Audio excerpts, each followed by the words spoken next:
Satang Prasanga.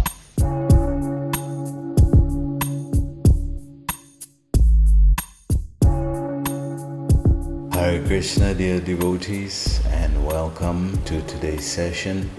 How are you doing? I pray that all is well with you and your families at this time. So today we're continuing with the second part of the letter to Gajendra Prabhu, and we catch the letter at his questions. He's starting to ask the questions. So his first question: are disciplic successions from Brahma and Arjuna different? Answer: no. Brahma's disciplic succession accepts Krishna as the Supreme Personality of Godhead, and Arjuna also accepted Krishna as the Supreme Personality of Godhead. So there is no difference. So that is not a new disciplic succession. Krishna says in the 4th chapter, I am again reintroducing unto you. So anyone who accepts Lord Krishna as the Supreme Personality of Godhead is to be understood as belonging to the same disciplic succession. So this question comes up: is Brahma a different disciplic succession to Arjuna? So Prabhupada is saying no, because they both accept Krishna as the Supreme Personality of Godhead. So it's the same sampradaya. That's 4 sampradayas as given in Padma Purana. Brahma, Rudra, Lakshmi and Komara. These 4 sampradayas are authorized sampradayas. So Arjuna is coming in the same line as Brahma, and he is saying, I'm just reintroducing this same parampara line to you, which is what? That line accepts Krishna as the Supreme Personality of Godhead. The other sampradayas accept Vishnu, accept Narayan, accept the different plenary expansions, which is also Krishna, but this sampradaya accepts Krishna directly. The other explanation is that Brahma is a Brahman. That's why he is called Brahma, the first Brahmana, Brahma. So from Brahma, all the disciplic succession that comes from Brahma would be a disciplic succession of Brahmanas. And the disciplic succession that's coming from Arjuna is a disciplic succession of Kshatriyas.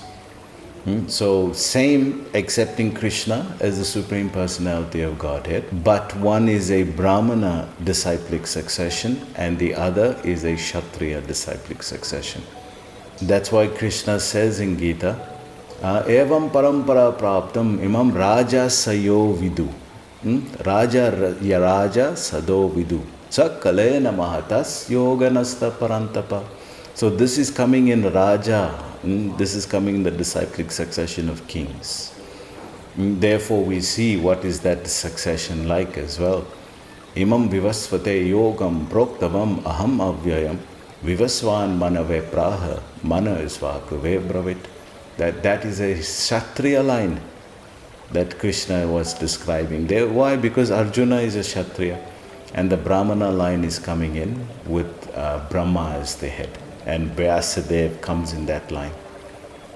So it's not different disciplic successions. Prabhupada goes on with the next question. Balaram is holding a plough. That is his weapon. Jagannath is holding the chakra. That is his weapon. Krishna's name is Chakradhari. Dhara means to carry, or one who carries the disc. Balaram's name is Haladara, the carrier of the plough. So Prabhupada is explaining the different weapons. He probably asked about the weapons that the different personalities carry. So beautifully rhyming here, Prabhupada says, Balaram is Haladara and Krishna is Chakradhara. One carries the plough, one carries the disc or the chakra. Prabhupada goes on to the third question. Your third question: why does Sri Narad Muni condemn Srila Vyasadev for compiling the Vedic scriptures? So he's asking, why would you want to condemn someone for compiling the Vedas? So let's see Prabhupada's answer. Sri Narad Muni was the spiritual master of Sri Vyasadev. A spiritual master has the right to chastise his disciple any way he likes. A shishya or a disciple means one who accepts the disciplinary action given by the spiritual master. Even although sometimes a spiritual master chastises his disciple as a fool or a rascal in fatherly affection, it does not mean necessarily that the disciple is a fool or a rascal. You will find even in the statement of Lord Chaitanya, he presents himself as a fool designated by his spiritual master. But that does not mean that he is a fool.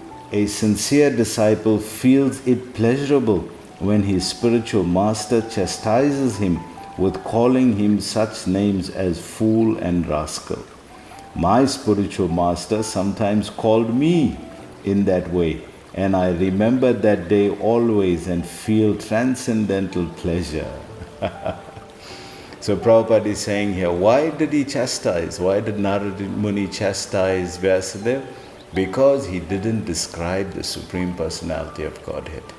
I think we discussed this on a previous letter where he was describing how to do all rituals, how to do different kinds of sacrifices for any material things that they wanted.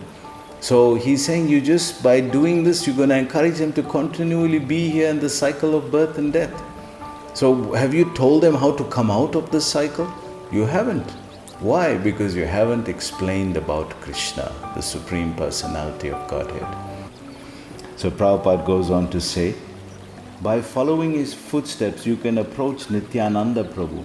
Nityananda Prabhu approached Jagai and Madai at the risk of being personally injured, and still he definitely delivered them. The world is full of Jagais and Madais, namely drunkards, woman hunters, meat eaters and gamblers. And we will have to approach them at the risk of insult, injury and similar other rewards. To face such reverse conditions of life and to suffer thereby the result of actions is considered as the greatest penance and austerity in the matter of spiritual advancement of life. So Prabhupada is saying this is our sacrifice, this is our penance, that we go out at the risk of meeting Jagai and Madai out there. But if we don't do it, then who will help them? Who will go and do it? We were quoting this verse from the 6th canto, that the devotee will go to even hell or heaven just to preach the message of the Lord. Narayana parasarve na kutasva vibhayati svarga apavarga narakkesu apitulyati dharshana. That the devotee will go to any place to preach the message of the Lord. Prabhupada goes on to say, to sit down in a corner without any risk and to make a show of chanting Hare Krishna Mahamantra is condemned by my spiritual master, and he has written a very nice song in this connection, which I am recording. The substance is that to become very dear to Krishna or Balaram, or in other words to Lord Chaitanya and Nityananda, is to take the task of preaching work very seriously at all risk.